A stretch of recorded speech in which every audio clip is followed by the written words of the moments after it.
What? Yeah.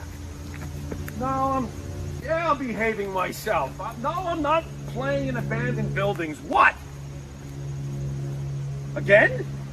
Now, I suppose you had those people follow me again. Fine. Hey, this is Jimmy Farrow from Monty and the Pharaoh, and I want to thank all our subscribers. We have now passed 14,000 on our YouTube channel. But I want to ask our subscribers to take the next step for us and become a full-fledged member of Monty and the Pharaoh. Yeah, that's right, folks. There's 3 different levels to choose from. There's free shirts. There's free autographs. Just check it out and become a member of Long Island's #1 pro wrestling broadcast, Monty and the Pharaoh. Later.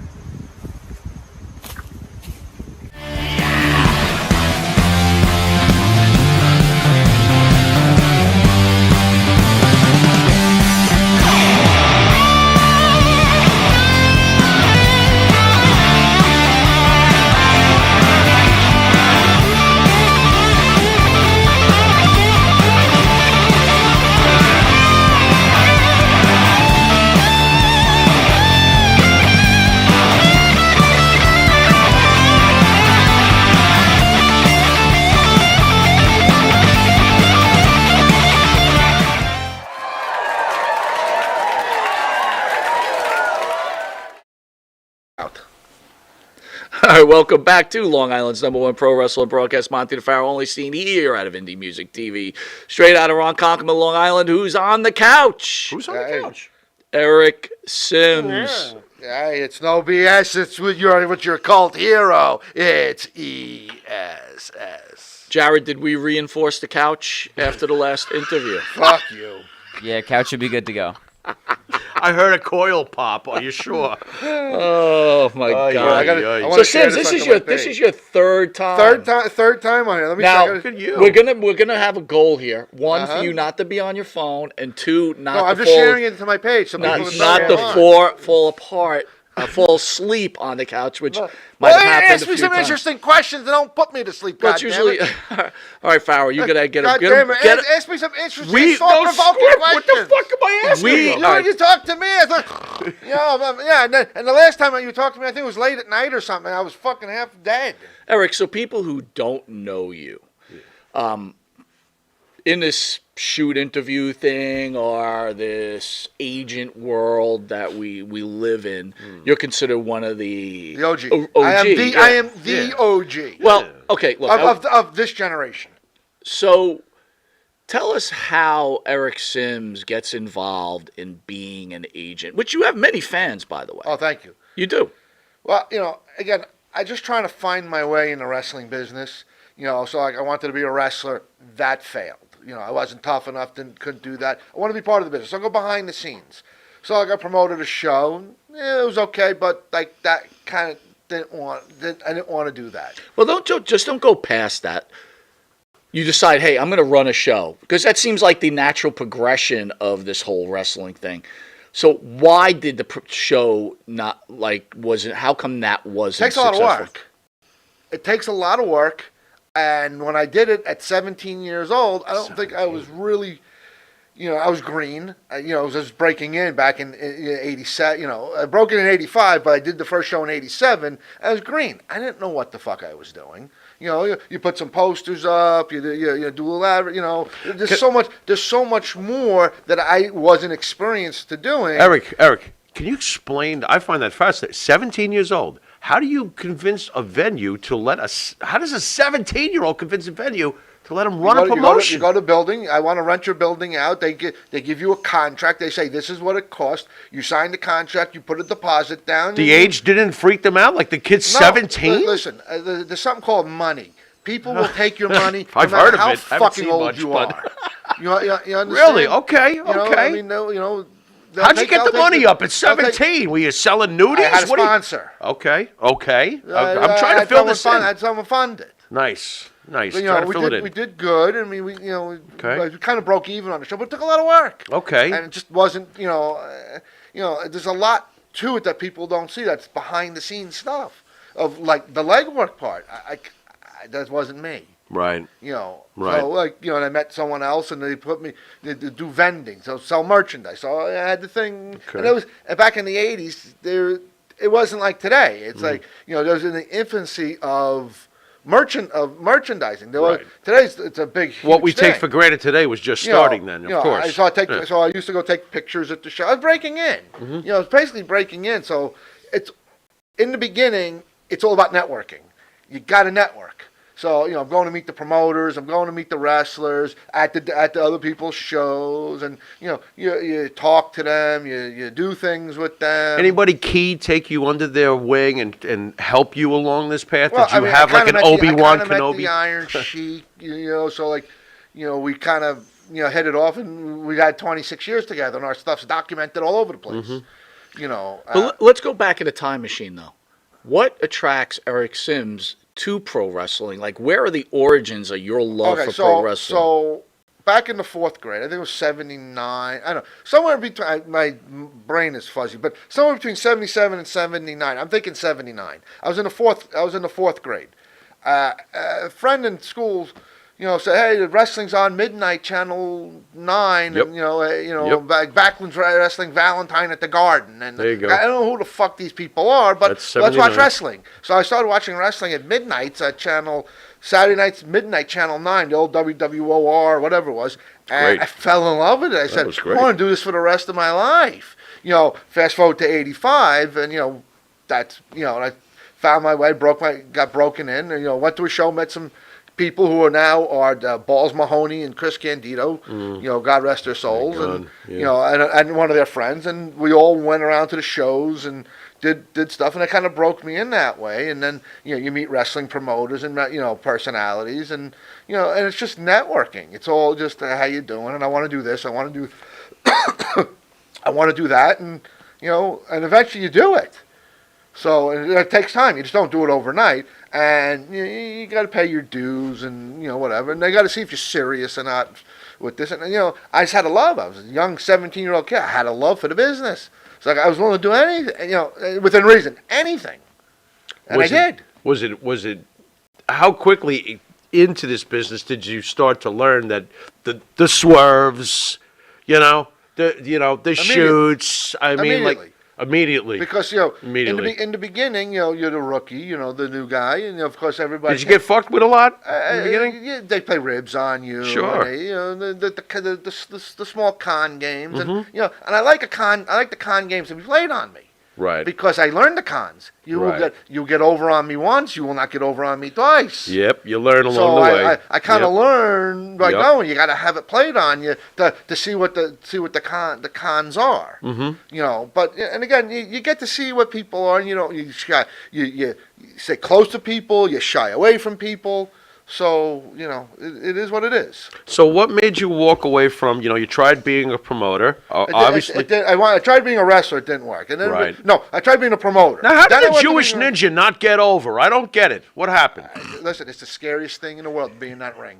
I bet got it in is. I got a green guy getting in the ring. No, the thanks. 4 things. It's pretty big. You know, Yeah. The small rings will be. You know, you got a 14 by 14, a 16 by 16, an 18 by 18, and if you're lucky enough to get the WWE, the bigger leagues, 20 by 20 ring. Did you get a chance to have a big name train you when you were trying to do this? Anything? I mean, I got in the ring with David Schultz, Dr. D. That's a pretty big name. You That's know, a huge name. Once, That's a pretty big and name. I will never, and you know, Once. and he was the one that reminded me that you ain't cut out for this business. So I Okay. went behind the scenes. Oh, Like, he said that to you? You're No, not he cut showed out? you. No, he kind of shot on me, you know, worked a little, what they call showed him. snug or tight. And, He you showed know, you. me as a 17 or 18-year-old kid Right. got scared shitless that this guy just grabbed on tight. I didn't know what the fuck to do. And he could have had his way and he could have fucking hurt me. And, you know, I mean, you know, I felt everything, but, like, he didn't hurt me. But, like, I Could've. knew, like, I don't want to do this anymore.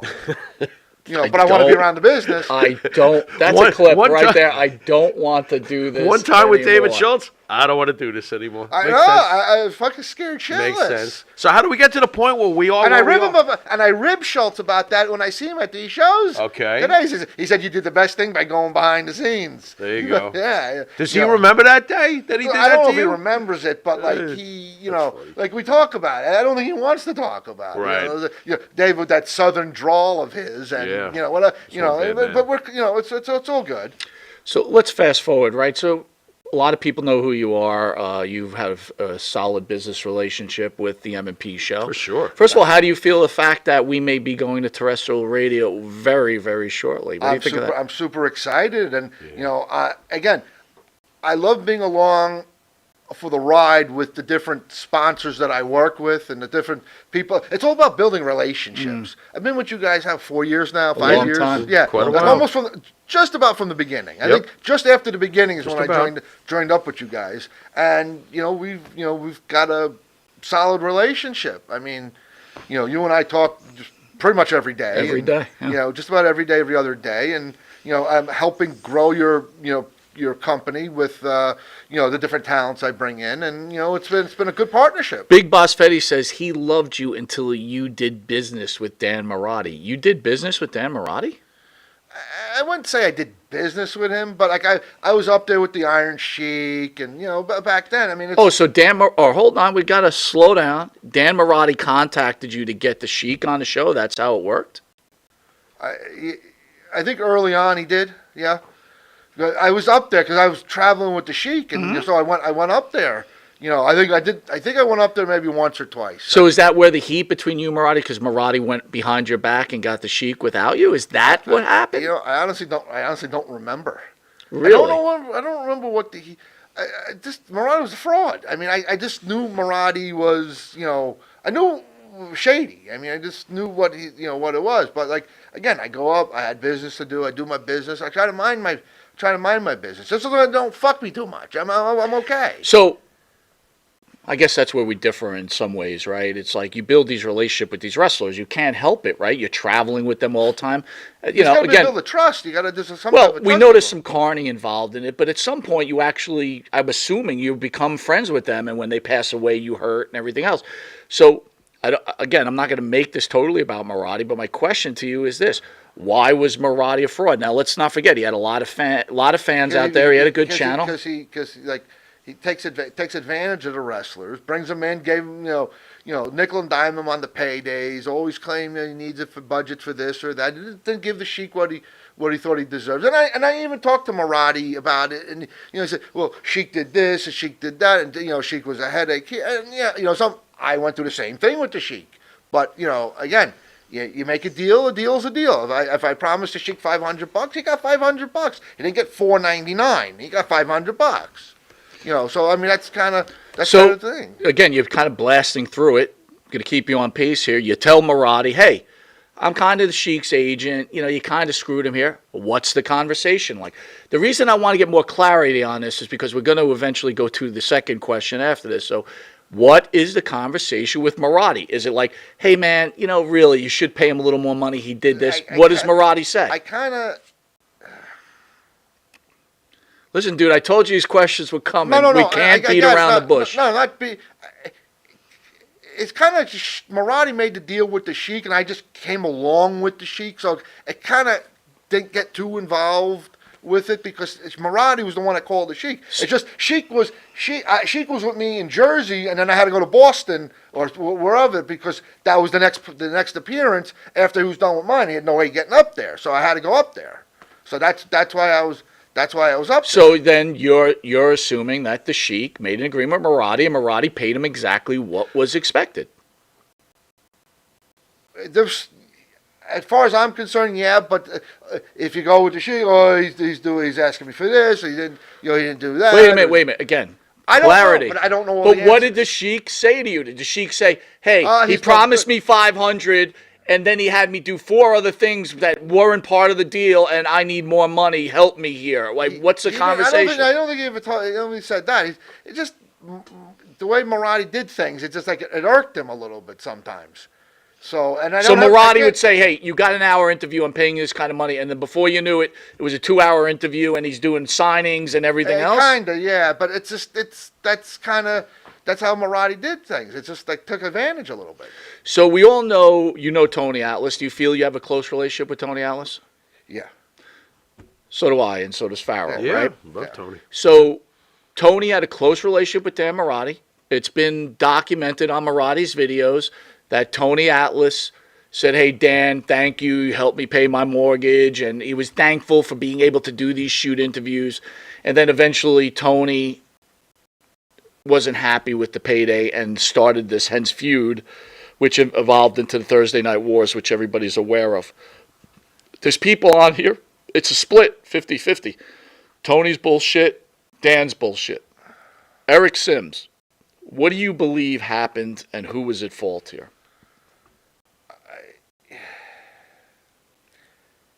A little bit of this, a little bit of that. I mean, it kind of goes both. The promoter wants the most out of you for the least money he can pay. The talent wants to get, the most he can get out of you and do as little work as possible. That's kind of how it balances it out. Eric, So- do you have a moral line that you draw? Because, not to bring up, the dirt from the past, but when Tony and Maradi were going at it, Maradi had his relatives on to talk shit about him. Does Eric Sims have a drawing line in your own mind, like, okay, now we've gone too far? Or do you just deal with whatever comes your way because it's part of the business? For me personally, I just deal as I come. Oh, what did you think about that, though, when you see something like that? My drawing line is, like if you do something against a kid, and you're found guilty, I don't care about the talk or the stuff in the news. If you're literally found guilty in a court of law, maybe it's not the best thing for me to do to work for my company. Right. I don't need the heat. Have you ever rejected a client because you thought to yourself, okay, you've done something where I don't even want to be associated with you? Has anybody come across I get that a with lot you? of heat. Sometimes I'm not going to name specific names. Okay. But like if I book a talent, and the guy has is getting a lot of heat for, say, actions that he did, it could be a problem. I kind of, unless you're found guilty in a court of law and you've done, and you need to be punished for it, I don't care. It's business. I'm here to make money. Right. And JB says he feels that both of them were trying to get over on each other. Here's my But point. isn't it kind of how that is with Nature everybody? of the beast. That's kind of how it is. I honestly think Farrell and I have straight business, right? There's no playing around. This is what we expect. This is what we want. This is what you're giving me. You have expectations, Right, and that you is expect it. the people to live up to the expectations. I have yet to really run into anyone that doesn't live up to their expectations. But I will talk about Tony for the example. Me and Tony have built a very close relationship along with Farrell. Tony has never lied to me about anything. Neither has Marty Jannetty, to be honest with you, and neither has Buff Bagwell. Right. Right. Neither, you know what? They could keep on and on and on. But I think what Farrell's trying to get with you is you build these relationships. They're your friends. I know there's a business world, but do you think you play Switzerland way too much because it's your business? Bingo. Yeah, maybe. Yeah, But is that out of necessity? yeah, you have to. How hard is that for you? Come on, everybody's got a conscience. There's got to come it- at some point where you say to it's- yourself, what the it- fuck is this business doing to me? It's yeah. I do. Yeah, but again, unless you're raping a kid, murder somebody, do something like against human, like god awful against humanity. Okay. All right, You we're know- gonna revisit this again. They're hurting your friends that you built a relationship with. You know your friends aren't really lying to you, but you really don't want to be in the muck. But So- at some point, at a so- certain age, when do you pick a side, So, Eric Sims? I'm So gonna hold on. ask you a I'm going to question. let you answer. I want to give you a few other things. Example, you're in battles with agents that are doing the same thing with you every day. I see it in social media. When do you make a stand with those people, right? Who continually attack your brand, right? Your lifeline, and continue to stay Switzerland. Now you can answer the question. To answer that question, as much as I hate it, it's free enterprise in the marketplace. Anybody could do whatever the fuck they want, within reason. Don't break the law. But, I mean, whatever they want. So, I could be booking Wrestler X. 3 other people could be booking that Wrestler X, too. Do I like it? No, I fucking hate it. I want everybody By the to way, a mess is saying you really don't want to answer these questions. But go ahead. I fucking hate it. But what am I gonna do? No, you can't Answer the question. You can't book this guy. Fuck you. But I may need that. The guy who booked that vendor. I may need him for somebody else that I want to get my hands on, or I may want to get autographs from another talent that I don't book that he has. So.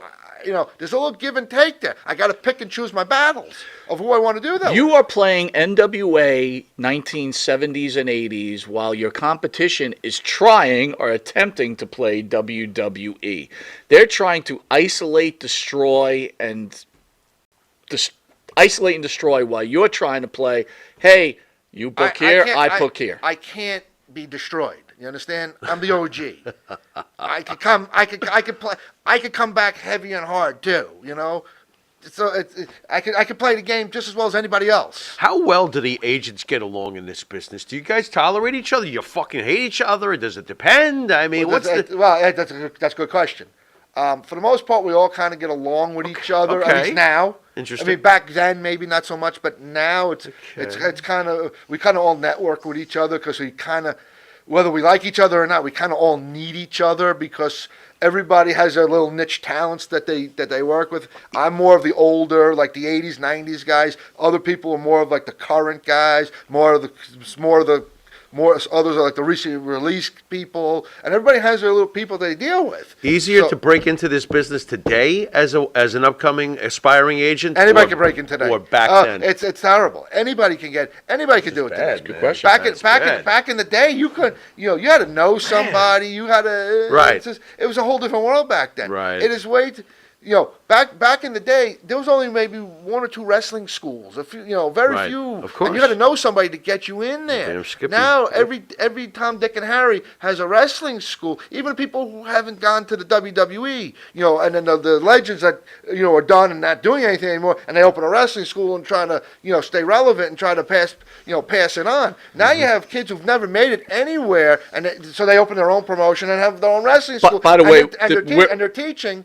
And they're teaching people, and they're teaching them wrong. We're interactive. JB saying he never heard Dan say one good thing about you. I know. Dan always badmouths the shit. He always badmouthed the shit out of me. Why? Why? Because I was a threat to him. Why does anybody ever badmouth anybody? Because you're a threat. You're a threat to them. When Dan passed away, did you feel bad? I feel bad when anybody passes away because it's just, I don't wish death on anybody. It was just a freak thing. But, time to move on. Yeah. Fuck him. He's dead. I think I know I'm going to get the answers, but I'm going to name a few people, and I want... Yeah, fuck him. He's dead. Fuck him. It's no use talking about him. He's dead. Even on MNP, that's a little That is brutal. rough. That's That a little is brutal rough. there, Mr. Sims. I'm going to name some promotions. Tell me what you think of that. Go ahead. KNS. I like, a lot of people talk about Ken and whatever. I have a good business relationship. What do you mean? A lot of people talk about Ken, whatever. Well, what is whatever? Ken's a very shrewd Ken's very shrewd, and people take him the wrong way and stuff. But I like Ken. Shrewd means what? Clever. Taking advantage of? Cunning. Shrewd? Manipulative? Yeah, thank you. Good word. Ken wants to. Like when you go for KNS, you're going to be signing a shitload of things, and that's good for them because he's paying for that. So you're signing a lot of stuff. You're doing a lot of extra stuff. You're giving. I feel, this is my personal opinion, but it's just what you're giving more than you're getting type of thing. But that's just the way the business trend is with him. But, I do a lot of business with him, and we're, it's just, right now it's good. For me and him, it's good. We've come into we got since the pandemic we've come a good relationship. I do the KNS virtuals. Big Boss Fetty wants to know: is Hannibal the biggest money mark in the history of the shoot game? I don't know how to answer that. I mean, it's anybody that's willing to pay for a service, is okay by me. Some people pay more, some people pay less. It's just a matter of what you can get from the person, whatever deal you can make. I like Hannibal. I do business with him every so often. I watch his shows. He does. Listen, he interviews people. You guys interview people. It's just another avenue to go to. Captain's Corner. Nick's I love Nick. One of my, one of my good buddies. We do a lot of business together. He's, can't say enough good things about Nick. The two Sorrentino promotions, Richie Sorrentino, and what's the other guy? Jerry Sorrentino. Jerry Sorrentino. Fuck off. I know you don't like them. I don't have any issues. No, I like Richie Sorrentino. Yeah, I don't have issues with either of them. They're both very nice to me. We collect. Richie, helps me out every so often if I need some autographs done, this or that. Jerry again, just very polite when we see each other at Which the is shows. the one? Jerry. Jerry is the one. Jerry's Jerry. always Eat a very, bag of very dicks. very nice to me, and sometimes he'll help me with some autographs too. But I don't have, outside of that, how you doing? I don't have a deeper relationship with like Jerry. Or, and Richie, again, we work, we help each other, we're cool with each other, but I don't have a deeper relationship than that. Fair enough. Do you, as far as I know, you built relationships with Wrestling Universe, right? Which is Jack's one of in my New favorite York. people. I'm there all the Jack's time, a good guy. He's the one that opened one of the first wrestle stores around Sure. here. Okay. But you're one of the first guys to open that relationship with him, right? Or did you I've been piggyback around- off of I've been somebody around- else? I've been around 30 plus years. Jack's gotta be doing it 25 plus years. So it's not many of us, what I call OGs. People that prior to 2000, they're still around. But I mean, is it natural to be jealous, right? Because these other promoters now have find that channel into Jack, and now they're bringing in their talent, like almost exclusively, like losing that exclusivity. No. See, no. Again, free enterprise in the marketplace. Anybody can do anything. It's good for Jack. Just as long as Jack takes my guys when I have them, it's okay. I don't care. Who taught you the agent business? Because there is somebody, right? Like, wouldn't a guy like... I don't think anybody really taught me the agent business. You just picked up information I from this just- guy, that guy yeah, along the way? or? You meet the wrestlers, you get their phone numbers, and then you start wanting to do things with them. You meet them when they come into town, you take them around to the shows. It's all about networking, the car rides, that's the way you learn. Here is the best comment of the day. A mess says, you should get into politics. Talk to people, but tell them nothing. The love of Mess is all awes and over you. ums. If you listen to Justin Trudeau speak, notice how he always starts out with the awes and ums before talking. Wow.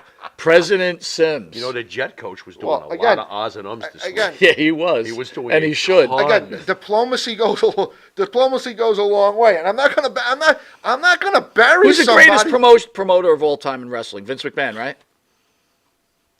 The greatest promoter in wrestling is the promoter who makes the most money. Which would be Well, Vince that would McMahon. be Vince McMahon. And you Vince go. McMahon was not very diplomatic, was he? No. No, ruthless. So then why do you Stop say being so diplomatic. That's the Let them point. all have it.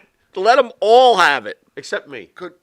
if I had the money that Vince had, if Yeah. I had the clout, you that could let Vince everybody had, have it. If Yeah. I had all the networking that Vince Can had, afford to let everybody. I would probably do it. If I Right. didn't need anybody, Right, there you go, I could probably say fuck you all. There you But I go. need everybody, so I can't. I have to right. kiss everybody's ass. So Eric, is it you've been- fair to say that you really don't like these people, but since going you're in being for 'em. diplomatic, it's a get along game because you don't want any problems? Eric, you can nod yes and then I nod no. I like certain people more than I like others, There but you it go. is what it is. You're like everybody else then. You like certain people more than you I like like certain others. people more than I do like others. Eric, you've been doing this for decades. Mike, especially in the last few years, he Right. says this all the time that, he feels wrestling could be dying or it possibly is dying. Makes me very nervous when he says that, but he may have something to that thought. You've been doing this for decades. You've been doing conventions. You've seen wrestling fans pour in for decades to the shows that you've been part of.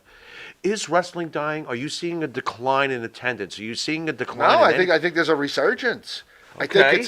I think it's. I mean, we're in a recession now. Like everything's cyclical. Does the So- convention attendances over the years, think back during the decades you've done this, does it reflect like when wrestling was hot in the late 90s, were the conventions super insanely hot? Does it reflect the attendance of conventions the way wrestling goes?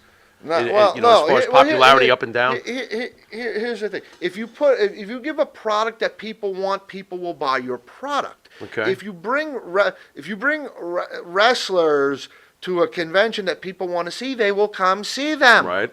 You understand? Of if course. you put Hulk Hogan at a convention, they will come see Well, Hulk Hulk Hogan will always draw. If you put Randy Savage when he was alive, but you put Randy Savage at a convention, they will come. Do you think wrestling is making any new Hulk Hogan's or Randy Savages, though? Where do you see the future of attendance at wrestling shows going when we're not getting a Hulk Hogan, we're not getting a Randy Savage? Then they go theme. Then they go themes. Icons of Philly just did their an ECW theme. Okay. Back in Philly, but they can only do it in Philly because Right, 'cause it's that's the Philly. birthplace of I got you. ECW. Right. So they had like a bunch of the ECW stars come on Right. board. Right. You know, I mean.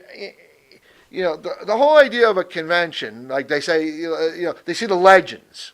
Well, okay, it's great when the legends come out, but now all the minute you're on TV, and even if, like AEW, like if you made the main TV thing, great, but you have the YouTube show, the Dark or whatever. You're bringing these little nobodies out because these promoters don't want to. The vendors only want to pay nickels and dimes to bring these people out. And, if you have YouTube and watch YouTube, you know who they are. Right. But if you don't watch the mainstream TV, you don't have a fucking clue who they are. But again, everybody, if you have a promo picture or an action figure, you're at a fucking convention. So you've got Sinister Minister coming in. So we got. Chris Masters is coming in next. Yeah, we Then know. I got Sinister Minister and Max the Impaler. Were from you behind? NWA. Wait, I'm sorry. Were you behind this too with this Chris Masters breaking my neck? What's up? The here? Master Lock Challenge. I thought we were friends. Then What are you I'm doing? I'm going to have him work on his grip strength. Thanks I'm a telling lot. you now. Thanks I'm a gonna lot. have a rip Yeah, it- choke on that bagel.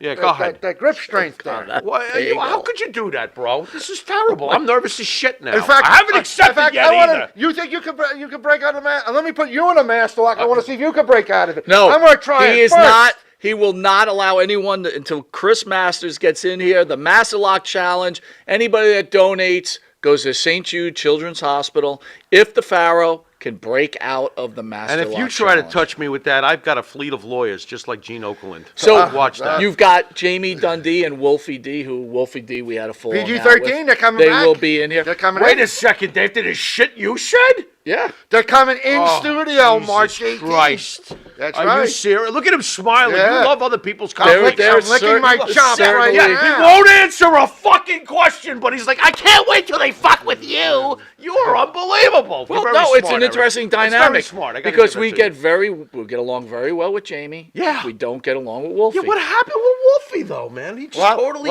flipped you out. will find out, and you will make the piece, and you will do what We'll you make got to the do on piece? air. I hope it's You not a think- piece you really of my think liver we're or gonna, you think we're spleen. going to make the piece? He doesn't make peace. What are you talking about? You will interview, and however it goes. Whatever it however turns it out. goes. Oh, So God let me help ask us you all. something. Of all Oh, the boy. wrestlers that you've been an agent with, what wrestlers could you not stand? Oh, nice. I was going to ask that. Lovely. And you I'm better gonna- answer, I'm going to Eric. get fucking heat if I mention names. Oh, you see this? He's doing it again. You should run I'm gonna for get office. fucking.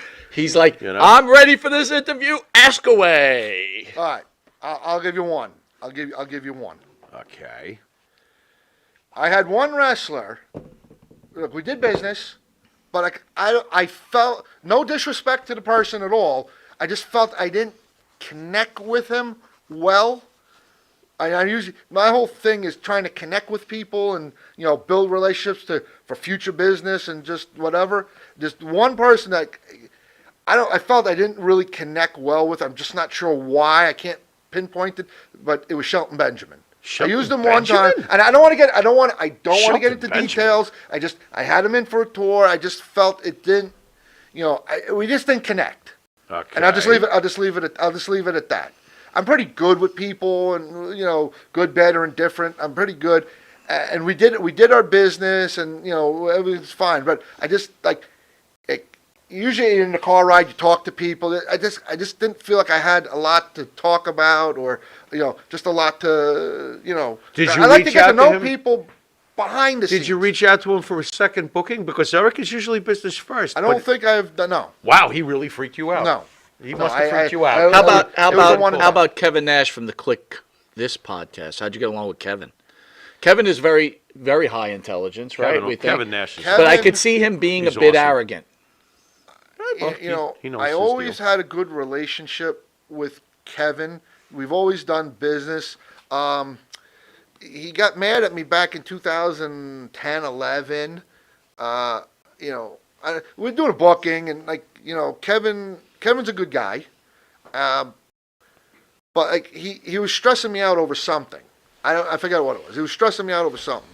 And then after that weekend, I got Bell's palsy. Wow. Yeah, and if you notice in the pictures, like if you ever look at a picture of me, especially on my Facebook, like one eye's closed, one eye's open. If you look closely, you see it, and my face drooped a little bit. I'm better now. I thought it was, if you know Bell's palsy, it's a muscle, it's a nervous thing, and nobody knows how it comes. Right. It could be done by stress. It could be done by the way, all these misnomers, whatever. So I didn't have it before, but I had it after that one appearance with him. So because he kind of stressed me out so much, and and I don't want to put the heat on him. We've Kevin and I have spoken about it. By the way, JB says the Shelton stuff is probably because of Dan Marotti. Was Dan Marotti close with Shelton Benjamin? Is that why? You're just drilling me with Dan Marotti, but no, I don't know. I'm not drilling you. People are writing this. I Writing don't know. Answer the question. You're distracting me from Kevin Nash. So So you guys are cool now? Is that the no. So evidently I had X-Pac for an appearance, and I told X-Pac that I got the Bell's palsy, had the problem with Kevin, and then that. So he told Kevin this. Oh boy. Kevin came back to me after because of a potential booking, and fucking tormented the fuck out of me before the booking. Where I thought he wasn't going to show up for the booking. So you would have another A Bell's palsy a episode. disaster. And we were supposed to do a convention, the Legends of the Ring convention, a wrestling show down in Delaware. It got so bad. And I went through this already with Kevin, so I knew what was coming because he was talking on the phone, and and you can't out-talk Kevin. He's like Enzo. One of these guys is very smart and very. You say anything and he'll just twist everything, and you can't win. He's one of these guys you can't win. So I had to deal with the phone thing, and I had to worry about him not showing up and this and that. But he showed up. We did business. We barely spoke to each other, but we did business with each other.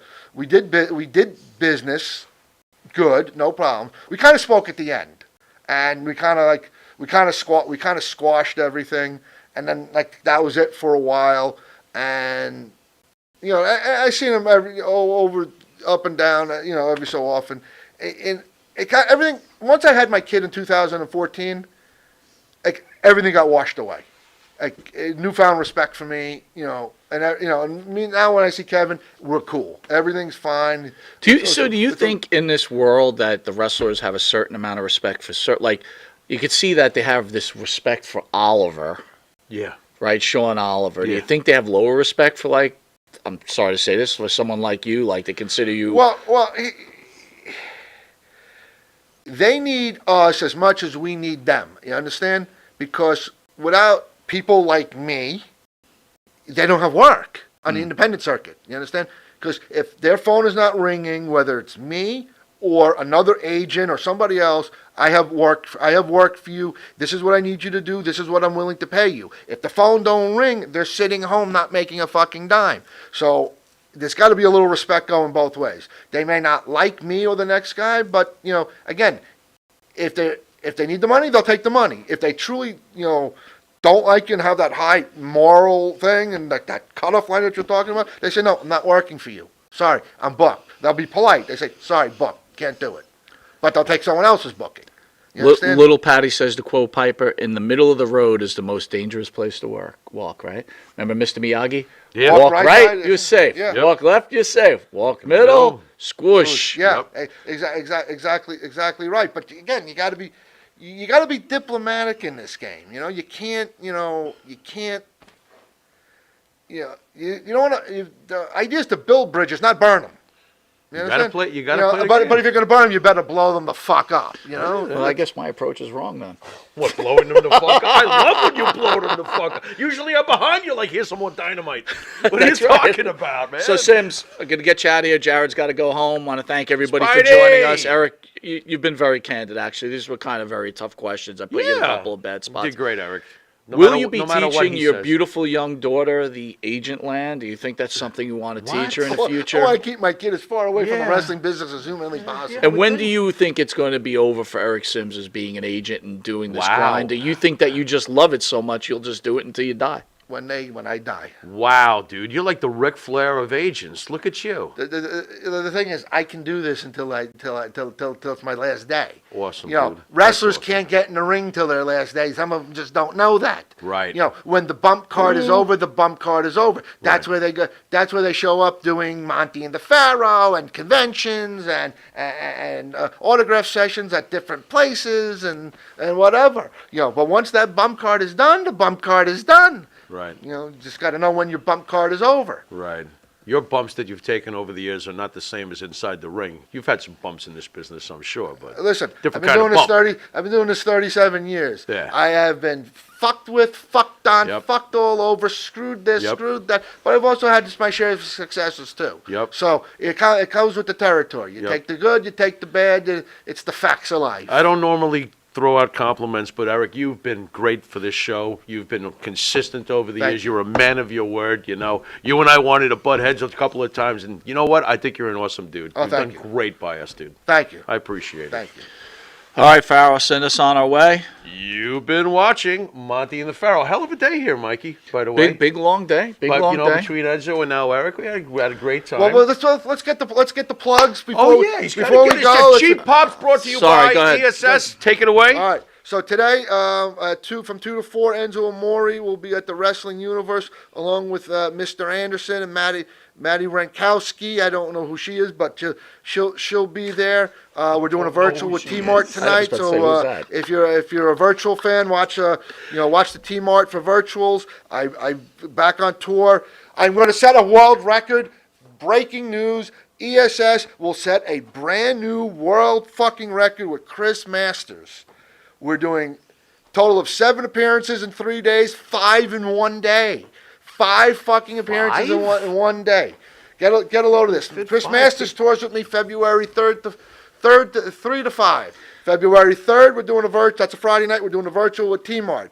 Saturday, the 5 days. 8:30 in the morning, we're here with Chris Masters. 11 o'clock. Well, hold on, stop there. Chris Masters in studio. Here we go. 60-minute interview. Here we go. And that at the green screen. Chris Masters No. will be I have doing not accepted. the Master Lock I have not Challenge accepted. with No. pending Pharaoh's I have acceptance. not accepted. Listen, I have to get out of here. Let me finish my point. Hold on. What are you Pharaoh talking? This will is my be neck doing now. the You wait. Master Lock Challenge No, I've if not- accepted. I've not accepted. There's already $500 on the line, and I think another $300 Stop donated it. to St. Jude's Eric, the Hospital. pressure here, Go ahead, bro. Eric. All right, 11 look o'clock, at my neck. 11 to 1, we're at the Wrestling Universe. 3 to 5, we're at the Wrestling Collector in Stockholm, New Jersey. 6 o'clock, SWF Live. Then at 9 o'clock, we got a virtual with Captain's Corner. Then we rest, and Sunday we travel down to Baltimore for Celeb Fest. I think I'm going to hit the, I think I'm going to start drinking after that fucking weekend. But I think Chris is going to be sick of you at the after that whole listen, weekend. it's money. They fucking love. People love money. Cha-ching! Cha-ching. There you go. You gotta fucking work your ass off. There you When you come for ESS, it's not a one and done. You come in, you fucking work your ass off. You get your payday. We have a good time. You go to fuck home till I see you next time. Anyway, Max the Impaler and the Sinister Minister James Mitchell tour with me Sinister March Minister. 10. 10 through 12. And if you haven't seen Max the Impaler, look her up. She is a sight for sore eyes, and she's going to do the big event, the big horror event, and what a fucking horror that's going to be. Monty and the You Pharaoh. sound thrilled. Hey, the big horror event, I love the big event because it's always good, great crowds there. They're fucking awesome, those people. Hey, Jared, do you think we could start taking live phone calls in? Do you think we have that capability? And then we're Yes. doing We do? Warriors of I thi- Wrestling. yeah. Hold on. I think we could. What are you doing? I'd have to figure it out. All right, I think we got a plan for that in the future. I'd like to have that live phone call opportunity for Who's some trying fans. to dial in? Well, I know people have wanted to. Go ahead, finish up so we can get out of And here. then we're in Albany, New York with them, and then the week after we got PG-13, and somewhere in May, in the beginning of May, we're gonna have Val Venus and Eugene in here. Yeah. So we'll have that, and maybe one or two others. I don't know yet. I'm putting the weekend together because we're gonna have. Most likely, we're going to have 2 touring units for that first May weekend. Chris Lee wants to know: will you be bringing the Powers of Pain? And he's a huge Powers of Pain Powers of fan. Pain. Somewhere down the line, I probably will bring the Powers of Pain back in. I love the Powers of Pain. And Eric, one last request. Can you do the impossible? Can you find, locate, book, and bring Rick Martel? No. He's He's not doing any appearances. He's up in Canada. He's not doing. What is he it. just done with the business? All right, whatever. How about Billy Jack Haynes? Return to Where Billy is Jack Billy Haynes. Jack? Is he okay? He currently he's in Oregon, he and all right? I don't think he wants anything to do with me right now. What Because the- Hannibal talks to him. What, do you every find so- out you're his father or something? Hannibal like that? talks to him, and I guess he just, I asked Hannibal, give him my number, let me have his. It's like, no, he doesn't want anything to do with you right now. What So, the fuck? Well, so- Eric does remember that Billy Jack did call me personally to bitch about Eric one day, Yeah, but which I shared with Eric. but then he called me and said, "I understand what you're going through with the expenses and the this and the that." And I didn't understand. But Because I talked. I say I'm a pro Eric Sims guy, huh? What do you think of that? Thank you. Dude, you got to hurry up here. Are you go. done? Are you done? You're in a you rush. cheap Pops? You Right. said you got to be pretty in much- Queens. Listen, www.esspromotions.com for anything ESS. I do my Facebook live shows every Saturday morning, Saturday nights. Find me on Facebook. Buy my merchandise. I love you forever. And we'll see you guys next Thursday, where I haven't had a chance to speak to Pharaoh, but we had been speaking about it for a couple of months. Okay. I would like the opportunity to have you and your partner, Bart Griggs, who make the great band Wisteria Hall, Okay. be the special guest this Thursday on Monty and the Pharaoh. This Thursday. I would see if that's a possibility. Okay. A couple of fans have been asking for it. I've been asking for it. You know how much Okay. I love your guys' music. Jared, that would be awesome to have him on the green screen, and I can actually interview Wisteria Hall. What do you think, Jared? Yeah, I'm down. That sounds awesome. All right. Again, not to put you on the spot. If you can't do it, you can't do it. Why I know you wouldn't we guys. do Well, it? you guys have a busy schedule. I just don't That's want to. true too. I don't want You to want us to just talk or perform? perform and talk. Oh, jeez. Okay. I mean, that's the All mindset Yeah, I'm behind sure it. we could do it. I'm sure Eric, we can. Consider you a good friend. Thank you, Bart, Huge fan. Thank you for what you've done for the wrestling business, because you have. And I hope one day, though, you will choose an eventual side in this whole war. It may happen when PG-13's in here. You might have to choose between Monty and the Pharaoh and PG-13. Because this interview, I could see this interview starting with this. yeah. Welcome to Long Island's #1 pro wrestling broadcast. Fuck you, no, fuck you. And then, bam, it's on. It's on. I'll be in the green room just counting my money. Or crying the woes that I'm losing fucking money that weekend. I don't know. Screw that. You're putting on your Jewish ninja costume and I'm hiding behind your ass as Crane technique. as you defend All right. Monty and the Pharaoh. Send us on our way, Pharaoh. You've been watching Monty and the Pharaoh, and until next Thursday, I guess we better start tuning up. Later.